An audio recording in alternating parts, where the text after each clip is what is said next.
Welcome back. Kita udah ada di episode keberapa ini ya? Masih bilang awal-awal lah. Belum terlalu banyak episode-episode yang gue udah buat. But anyway, semoga episode-episode sebelumnya, video-video sebelumnya itu ngebantu lu, karena itu cukup banyak ngebantu gue dalam segi perspektif. Gue riset, gue baca, gue coba banget praktekin. Ya hopefully itu bisa ngebantu lo, dan terutama hari ini kalau lihat settingnya kayaknya ada di hotel. Betul, gue ada di hotel. Gue lagi vacation, lagi nungguin Teca, bini gue lagi ngurusin banyak hal di kamar mandi. Biarin aja, kayak punya waktu beberapa menit untuk bisa bikin video. Just mari kita bikin video ini dulu ya, supaya timelinenya masuk. Nah, gue lagi ada di Bandung sebenarnya, nggak jauh dari Jakarta, Bekasi lebih tepatnya daerah gue. Tapi yang gue mau ceritain adalah pengalaman yang sangat menarik ketika gue perjalanan nyampe ke Bandung. Gue pikir segala sesuatu lancar, segala sesuatu akan baik-baik saja. Ternyata ada problem di mobil gue. Jadi singkat cerita, di kilometer 80 sekian ada rest area. So gue harus menepi karena gue merasa mobil gue tuh agak berat. Dan gue memang beberapa minggu yang lalu sempet pulang dari bengkel karena ada ganti sesuatu yang di dalam mesinnya lah, untuk fan belt dan lain sebagainya. Turns out memang ada masalah di bagian radiator. Nah, pas gue ke rest area, gue buka kap mobil, betul tuh ternyata ada bocor halus dikit banget di radiator. Jadi gue telepon bengkel, gue telepon orang yang gue percaya. Dia bilang, oh ini gampang kok, untuk P3K-nya, pertolongan pertama pada kecelakaan. Pertolongan pertamanya pakai lem ini, pakai lem itu ya. Singkat cerita, gue nggak bisa menemukan lem yang dimaksud, karena lem yang dimaksud adalah lem besi yang lo nggak bisa temuin. Itu kayak di minimarket yang ada di rest area. Gue udah keliling semua rest area, ternyata nggak ada. Singkat cerita, gue ketemu sama satu orang, dan gue out of nowhere gue tanyain sama dia, ada lem itu nggak? Dia bilang nggak ada, boleh dibantu untuk dicek nggak? Karena gue sempet beli lah salah satu lem Alteco lah, kalau mungkin lo tahu. Katanya itu cukup bisa ngebantu. Dan dia bilang, oh ini bisa kok, karena bocornya halus, saya bisa bantuin. Ini paling dipakein abu rokok aja. Singkat cerita, jadi ngobrol banyak di situ, dan berhasil nutupin itu at least sampai gue bisa pulang dari Bandung dan gue bisa ke bengkel lagi. Yang gue mau cerita adalah pengalaman di situ. Waktu gue mau ke Bandung, gue udah poles tuh semua mobil gue. Jadi ya gue pengen vacation, gue pengen liburan sama keluarga gue, dan gue pengen have fun. Salah satu yang gue pengen munculin adalah at least mobil gue itu nyaman, wangi dari dalam, dan dari luarnya terlihat shiny gitu loh. Makanya gue cuci, wax, dan lain sebagainya. Tapi turns out lucunya adalah, lo mau sebagus apapun tuh mobil dari luar, kalau ternyata di dalamnya itu bermasalah, lo harus tetap uh, apa ya? Lo harus tetap ngelakuin begitu banyak hal untuk bisa maintain mobil itu untuk bisa jalan jauh. Ketika gue pulang, bukan pulang ya, ketika gue selesai dari rest area itu, ketemu sama orang itu, nanti gue akan cerita cukup banyak tentang si orang ini. Tapi pas gue pulang, pas gue lanjut perjalanan gue ke Bandung, gue jadi mikir, sebagus apapun tampilan luar mobil gue, kalau ternyata di dalam itu nggak dibenerin, atau banyak sekali masalah yang ada di dalam, lo nggak akan bisa berjalan jauh, lo nggak akan bisa berjalan banyak. Nah, gue reflect itu ke kehidupan pekerjaan, yang dimana sebenarnya kalau kita pahami betul apa yang kita kasih lihat di luar, itu sebenarnya adalah yang kita usahakan orang lain tuh impress sama apa yang kita kerjakan. Yang gua kasih nama sebenarnya, apa yang ada di luar itu adalah kompetensi. Karena ya kompetensi lo bisa bisa ngasih lihat sesuatu gitu loh sama orang lain. Lo jadi admin, lo bisa ngolah data, lo bisa input data, Excel lo nggak jelek-jelek amat, itu kan kompetensi. lu jadi orang finance, lo ngerti semua data-data finance, lo ngerti cara ngitungnya, cash flow, analisa dan lain sebagainya, itu kan kompetensi. Lo HR, gua HR, lo ngerti gimana caranya supaya orang lain itu nggak redundant sama kerjaannya sehingga job desk-nya itu dibuat dengan benar,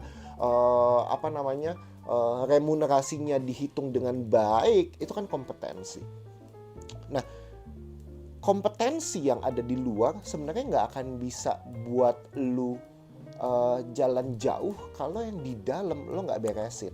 Yang di dalam gue sebut namanya adalah karakter. So kompetensi dan karakter seringkali menjadi dualisme yang sangat dinamis ya. Orang banyak masuk ke sebuah perusahaan, banyak yang ngomong kayak gini, yang penting karakternya lah, kompetensi bisa dipoles, bisa diatur. Gue setuju banget bahwa yang namanya kompetensi lo bisa ajarin. Bayangin lu masuk nggak tahu apa-apa, lu diajarin mungkin sebulan, 2 bulan, 3 bulan, lo jadi ngerti, lo jadi bisa ngerjain kerjaan lo dengan lumayan baik, at least lumayan baik, tapi karakter lo bagus. Gue setuju banget. Tapi nggak semua perusahaan seideal itu. Nggak semua perusahaan ketika hiring dia membutuhkan orang yang nggak urgent banget di kantornya dia. Karena kebanyakan perusahaan justru hiring karena ada sesuatu yang urgent di perusahaan mereka, sehingga yang dibutuhkan adalah orang-orang yang sudah kompeten di bidangnya. Makanya gue sering banget, hampir 90% gue melakukan hiring, entah itu di perusahaan di mana gue jadi internal HR di dalamnya atau gue jadi headhunter untuk perusahaan mereka. Hampir 90% yang minta gue untuk hiring karyawan baru adalah karena sebentar.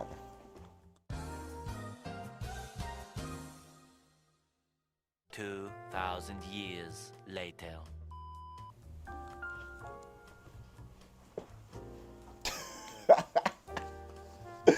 Aduh, lagi enak-enak ngobrol ada ting tong. Tadi gue udah pause dulu ya. Tadi sama mana tuh? Hampir 90% dari perusahaan yang minta gue hiring itu adalah karena mereka sangat-sangat urgent butuh posisi tersebut. Sehingga menurut gue pernyataan bahwa idealnya karakter dulu yang diperlihatkan atau karakter dulu yang ditonjolkan, baru kompetensi bisa menyusul. Nyatanya nggak begitu. Nyatanya banyak yang dibutuhkan sama perusahaan, di hiring sama perusahaan, yang dicari pertama kali ada kompetensinya, luarannya. Makanya gue sangat setuju ketika ada orang bilang bahwa gue harus poles luaran gue untuk kemudian impress orang lain. Gue setuju. Kenapa? Karena yang orang lain lihat adalah luaran lo duluan. Gue ya ini debatable ya. Gue sebenarnya nggak setuju amat, bukan berarti nggak setuju sepenuhnya ya, bahwa don't judge a book by its cover. Buat gue cover penting, karena gue datang ke toko buku, hal yang pertama gue lihat adalah covernya seperti apa. Kalau covernya menarik, baru gue mulai lihat judulnya apa, penulisnya siapa, baru gue mulai lihat daftar isinya, summary-nya dan lain sebagainya. Karena buat gue cover penting. Walaupun cover tidak selalu menunjukkan bahwa bagian dalamnya itu bagus, atau buku yang covernya bagus, apakah dalemannya atau isinya selalu bagus, jawaban gue pasti enggak. Gue banyak banget nemuin cover yang bagus tapi isinya enggak menarik-menarik banget. Tapi justru cover buat kita ngelihat itu stand out. Kita ngelihat bahwa itu menarik, kita ngelihat bahwa itu sesuatu yang gue pengen coba dulu, lihat dulu, explore dulu, baru kemudian gue cek dalamannya. Luaran kemudian menjadi penting, karena itu yang orang lain lihat. Lo pernah dengar yang namanya first impression? Dan pernyataan bahwa first impression matters, itu yang gue maksud. Jadi luaran yang gue maksud dalam dunia kerja bukan tampilan ya, tapi justru kompetensi yang lo tunjukin. Lu masuk ke perusahaan, kalau lo nggak punya kompetensi yang dibutuhkan dari apa yang di hiring, menurut gua lu udah kalah langkah dari orang yang sebenarnya karakternya mungkin nggak sebagus lu, tapi dia bagus ngerjain apa yang harus dia kerjain. Lu udah kalah langkah. Kenapa? Karena perusahaan pada realitanya justru nyari pertama kali adalah orang-orang yang mampu mengerjakan pekerjaan yang diminta sama perusahaan itu dengan baik. Oke. Jadi buat gua, ketika lu masuk ke dalam sebuah perusahaan atau lu berusaha untuk apply ke sebuah perusahaan, pastikan lo mampu secara kompetensi, karena kompetensi yang buat lo masuk. Lo harus bisa buktiin ketika yang dicari adalah admin, seberapa mampu lo ngerjain administrasi, input data, hal yang berulang yang dikerjakan, karena itu kan cukup membosankan ya buat sebagian besar orang kerjaan administrasi. Tapi ketika lo ngerasa lo suka banget, lo harus bisa prove it, buktiin itu secara kompetensi. Tapi apakah dengan begitu karakter nggak lagi jadi hal yang penting? Atau karakter dinomor dua kan? Menurut gua enggak. Cuma dalam konteks penerimaan, buat gua karakter itu memang nggak sepenting kompetensi. Tapi ketika lo masuk, udah ada di dalam, karakter berperan sangat penting untuk lo ada di dalam perusahaan itu. Jadi kompetensi dan karakter sebenarnya berjalan beriringan, tapi ketika konteksnya lo mau masuk ke dalam sebuah perusahaan, realitanya kompetensi biasanya diunggulkan rather dan karakter. Kenapa? Karena lo nggak bisa ngukur karakter dalam interview. Ya dong, lo nggak bisa ngukur karakter dalam interview. Gue udah pengalaman hampir 10 tahun rekrut orang, dan ngeliat bahwa dalam rekrutmen semuanya akan bilang bahwa gue itu baik dan gue itu cocok untuk perusahaan itu. Nggak ada yang ngomong atau nggak ada yang cerita tentang kejelekannya atau karakter dia buruk, berantem sama orang lain, berantem sama atasan, hampir nggak ada. Jadi mereka sangat berusaha menonjolkan bahwa gue bagus, gue baik, dan gue cocok bekerja di sana. Sehingga karakter itu susah untuk lo ukur di awal-awal. Tapi yang bisa gue ukur sebagai recruiter di sebuah perusahaan apa? Kompetensi lo. Gue butuh seorang desain grafis, gue minta portofolio lo dong. Terlepas apakah ketika lo ngerjain portofolio itu atau lo ngerjain desain itu, lo berantem sama orang, lo ngedumel sama atasan lo bahkan nyuruh-nyuruh bawahan lo untuk ngerjain itu, gue nggak akan bisa ngukur itu atau gue nggak bisa ngedalemin itu. Makanya ada reference check juga buat gue. Lo bisa faking good lah dengan reference check. Makanya nggak bisa terlalu banyak ngukur dari reference check. Cuma kompetensi yang ngebuat lo masuk dan yang ngebuat lo bertahan sebenarnya adalah karakter. Ketika lo masuk ke dalam sebuah perusahaan, yang ngebuat lo bertahan dan ngebuat lo berkembang bahkan naik ke atas itu adalah karakter. So kompetensi, karakter, daleman sama luaran lo harus berjalan beriringan. Daleman lo bagus tapi luaran lo jelek, ya orang nggak bisa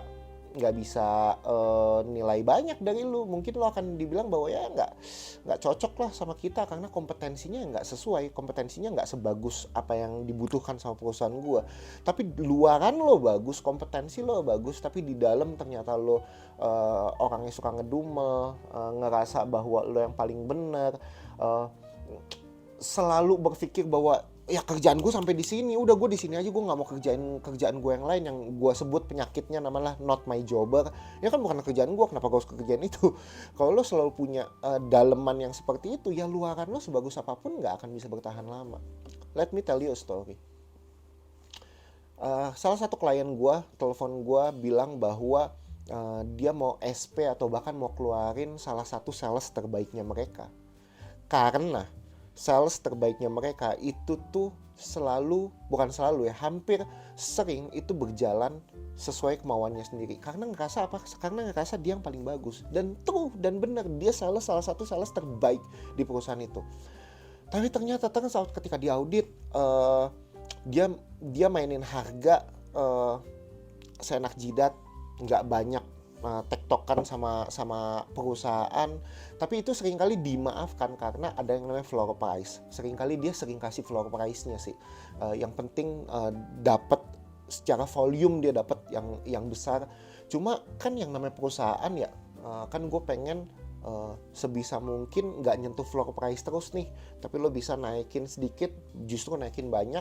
Yang lo kasih adalah value-nya, tapi justru dia berusaha untuk neken ke floor price karena dia nggak mau repot, karena value yang dikasih adalah post apa sih bilangnya, post salesnya kan.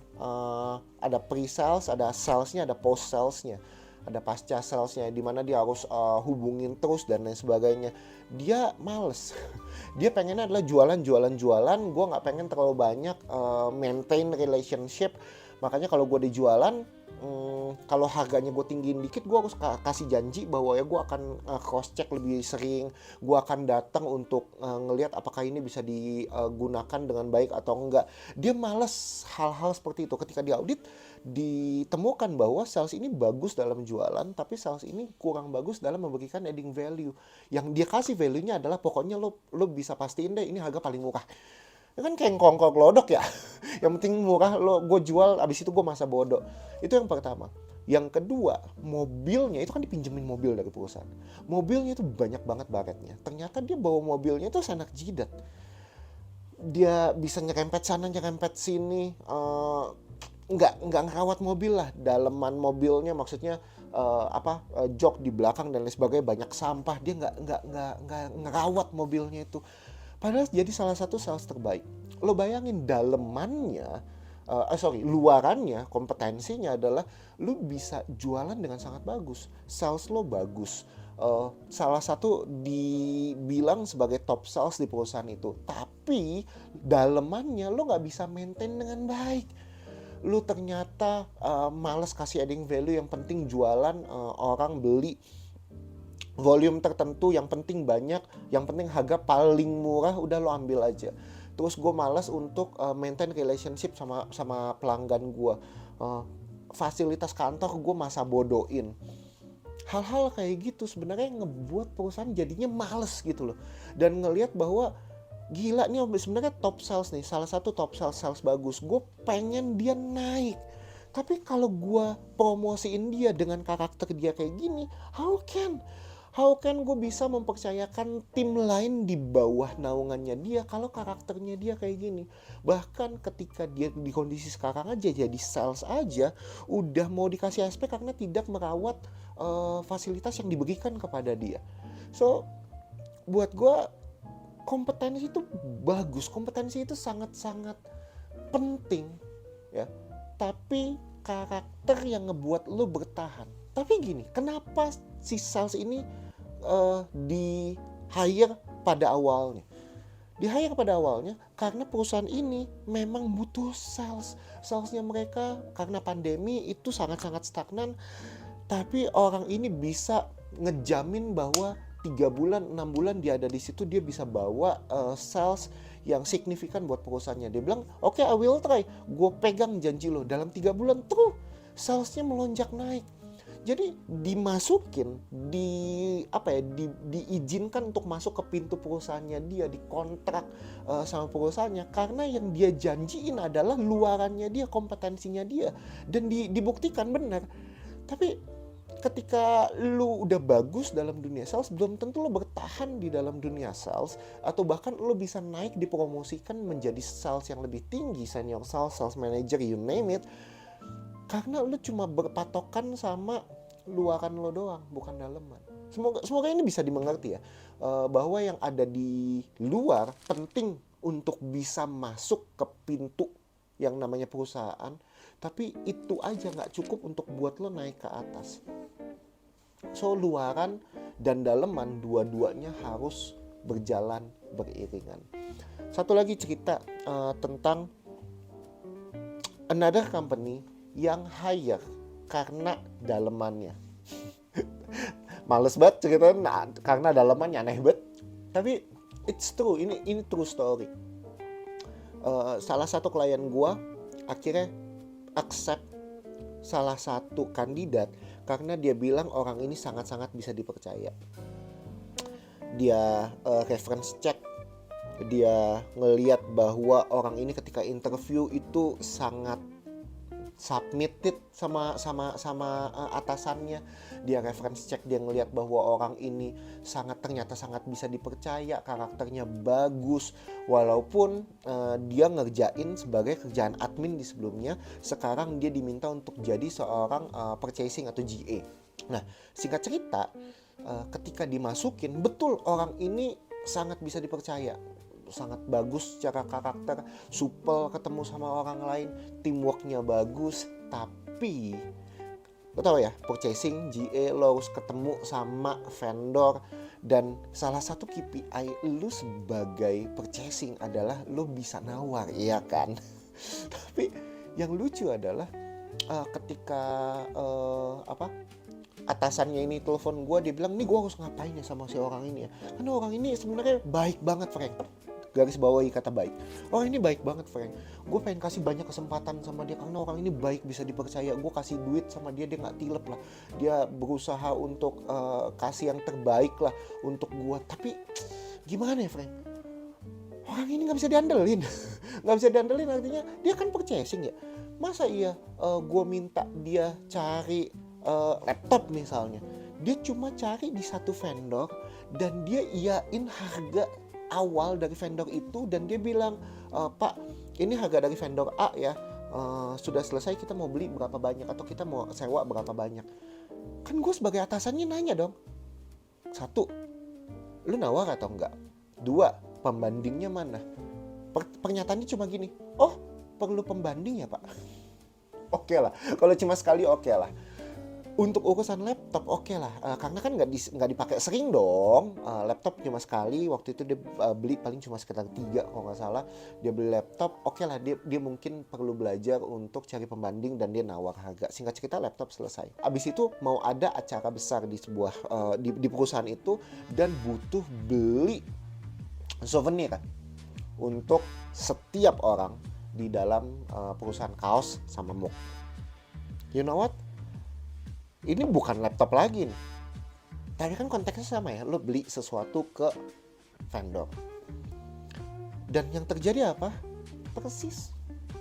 Dan ini udah kejadian, dia bilang lebih dari 3 kali. Dia datang ke atasannya dan bilang bahwa, Pak, saya udah dapat vendor baju harganya sekian, vendor mug ini harganya sekian untuk jumlah sekian. Ditanya dong, kok harganya tinggi banget, lo nawar nggak? Dan comparisonnya mana? Oh, butuh pembanding ya Pak? Mati nggak lo? Dan pada akhirnya atasan ini udah berkali-kali bilang bahwa ya lo cari apapun ya lo nawar, lo cari apapun lo cari pembanding lah. Gimana caranya gue bisa memutuskan kalau lu tuh cuma dapat dari satu vendor doang. Dan lucunya ketika dia dapat dari baju, vendor baju gitu ya, kemudian si atasan ini nanya, ini materialnya apa, spesifikasinya apa? Oh ya, ini combat Pak, combat 90 ya, gue lupa lah namanya apa, combat 90. Oh, ini ada bahan lebih bagusnya lagi nggak? Oh gitu ya Pak, Bapak mau bahan yang kayak gimana Pak? Nanti saya coba tanyakan Pak ya. Saya nggak tanyain tuh Pak bahan lainnya yang dia jual apa aja. Langsung naik pitam lah si atasan ini yang teman baik gue ini. Dan dia bilang, gue harus ngelakuin apa ya? Tapi orang ini tuh sebenarnya baik. Orang ini tuh sebenarnya jujur. Lo masukin orang karena dalemannya, karena kejujurannya, tapi dia nggak punya kompetensi yang bagus di kerjaannya dia. At the end, sekarang setahu gue, beberapa bulan yang lalu dia udah pecat orang ini. Karena dia gak mampu secara kompetensi. Lo bagus di daleman, tapi lo gak bisa buktiin diri di luaran, lo juga sama aja bohong. Karena menurut gue daleman yang bagus adalah ketika lo mampu inisiatif, dan lo mampu untuk nunjukin bahwa lo bisa diandalkan, gak cuma sekedar kejujuran, tapi lo bisa diandalkan secara pengembangan diri lo di dalam kompetensi. So dua hal, daleman, luaran, dua-duanya menjadi penting. Tapi kalau lo bertanya mana yang lebih penting untuk lo masuk ke sebuah perusahaan, buat gua itu luaran atau kompetensi lo. Tapi mana yang lebih penting ketika lo udah ada di dalam, itu adalah daleman atau karakter lo. Dua-duanya sama penting dan dua-duanya akan ngebawa lo ke atas. So pastikan sama kayak mobil, gue datang ke Bandung, pastikan jangan cuma sekedar lu pusingin atau pentingin luarannya doang. Wah, gue harus gua diminta untuk jadi desain grafis, gue harus belajar desain grafis ini itu. Gue butuh jadi strategic planning di event, brand activation. Gue harus ngertiin brand seperti apa, kemudian event seperti apa, produksi seperti apa, 2D 3D motion graphics seperti apa. Itu luaran. Tapi kalau di daleman karakter lo nggak bisa diandalkan secara penuh. Lu masih datang ke atasan, lu masih banyak nanya, dan lu cuma sekedar bawa masalah rather dan alternatif solusinya apa. Lu masih sering ngedumel, ngerasa bahwa ini bukan kerjaan lu dan lain sebagainya. Lu masih belum bisa teamwork dengan baik dengan tim kerjanya lu.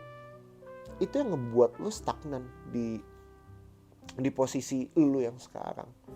So daleman sama luaran jadi hal yang nggak bisa dipisahkan satu sama lain. Dan balik ke orang yang ngebantuin gue waktu mobil gue bermasalah. You know what? Ketika gue datang ke mobil dia baru parkir, gue bilang, "Pak, sorry banget, saya iseng aja Pak, ada lem ini nggak?" Gue sebutin salah satu mereknya. "Wah, nggak ada Pak." "Bapak perlu apa?" Ya singkat cerita dari sisi story gue diceritain itu di awal video. Tapi you know what, ketika gue datang ke dia, pertama yang di pikiran gue adalah, wah ini orang tukang nih. mohon maaf. Ini kalau namanya Bapak Ari, kalau Bapak Ari denger ini mohon maaf banget. Tapi gue bisa yakinin bahwa wah ini orang secara tampilan kayaknya dia antara tukang atau teknisi gitu ya. Kayak dia ngerti nih. Dia ngerti memang. Tapi you know what, ketika gue say thank you sama dia dan gue ajak dia makan sebagai ucapan terima kasih gue, dan gue tanya, "Lu tahu nggak dia orang apa?" Men, dia orang pemerintahan dulu, mantan orang pemerintahan, dan dia adalah orang geologi. Dan dia yang ngurusin, yang menganalisa geologi yang ada di seluruh Indonesia. Men, gila, malu banget gue. Di first time gue mikir dia adalah seorang tukang atau seorang teknisi. Karena emang tampilan dia kaosnya itu tuh, mohon maaf nih, tapi agak-agak lusuh gitu loh. Kayak buka kaca, ngerokok sana, ngerokok sini. Agak hitam, sorry itu saya. Tapi maksud gue, ya orang lapangan banget lah.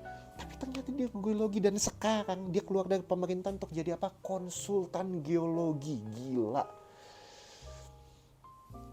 Namanya Pak Ari.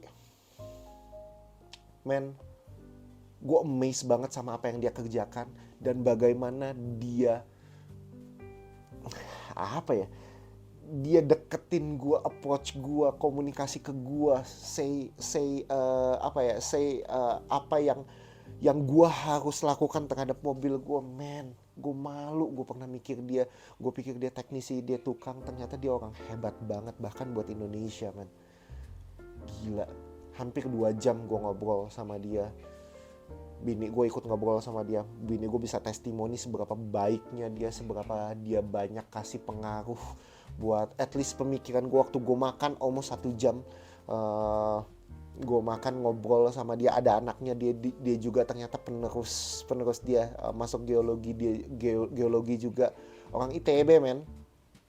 Gila, ternyata dia dosen juga, rektor juga. Gila. Jadi gue salah nilai dia dari luaran, tapi ternyata daleman dia kece banget. So that's it. Gue ngerasa kalau lo nggak bisa maintain apa yang ada di dalam, yang lo tampilin di luar nggak akan ada banyak artinya. Dari dia gue belajar, dari Pak Ari gue belajar. Dan dari mobil gue belajar. Percuma gue cuci, gue wax, gue tampilin mobil gue bagus, tapi ternyata mesinnya amburadul, gue gak akan bisa berjalan jauh. Nanti pulang juga gue bilang sama Teca, gue bilang sama bini gue, kayak kita harus berhenti cukup lama di salah satu rest area untuk gue buka kap mobil, dan gue harus dinginin mesin gue, karena gue takutnya ada apa-apa sama reservoirnya atau sama mesin alat radiatornya. Itu aja. Gue harap beberapa menit ini kita bisa sama-sama punya output.